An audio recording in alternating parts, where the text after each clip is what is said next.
হ্যাঁ বল। পুজো is coming. পুজো আসছে, পুজো আসছে, পুজো আসছে, পুজো আসছে। বাবা এখনো অনেক দেরি আছে। দেরি কোথায়? আচ্ছা, তোর শপিং হয়ে গেছে তো? ভাই আমার সব শপিং ডান। আমি 4টে আলাদা আলাদা দিনের জন্য আলাদা আলাদা শাড়ি কিনে রেখেছি। আমি ডেনিম কিনেছি, লেদার স্কার্টস কিনেছি, জ্যাকেটস কিনেছি, আমি সব ডান। এখনো অনেক দেরি আছে। আমি বাবা ওই পঞ্চমীর দিন একটু বেরোবো, ওই হাতের কাছে যা পাবো তাই নিয়ে চলে আসবো। আচ্ছা, ওসব কথা বাদ দে।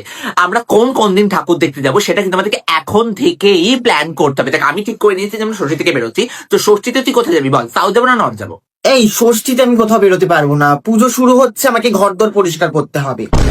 ও, সপ্তমীতে বল তাহলে কোথায় যাবি? সপ্তমীতে আমার মনে হয় সাউথ বেটার হবে। South south.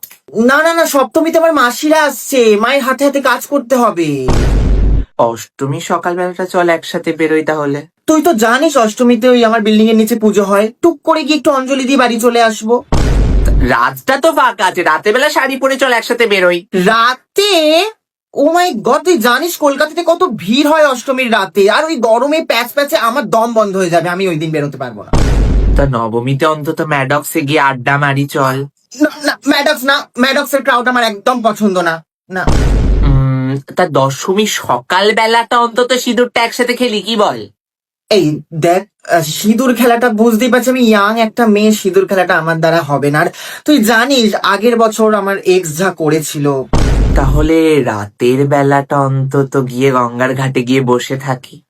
না রে না রে, বিজয় দশমী বুঝতেই পারছিস, বিজয় দশমীতে মানে সারা 5 দিন তো কাজ করেছি, শরীরটা ধকল গেছে অনেক, ওই দিনটা আমি একটু রেস্ট নেব।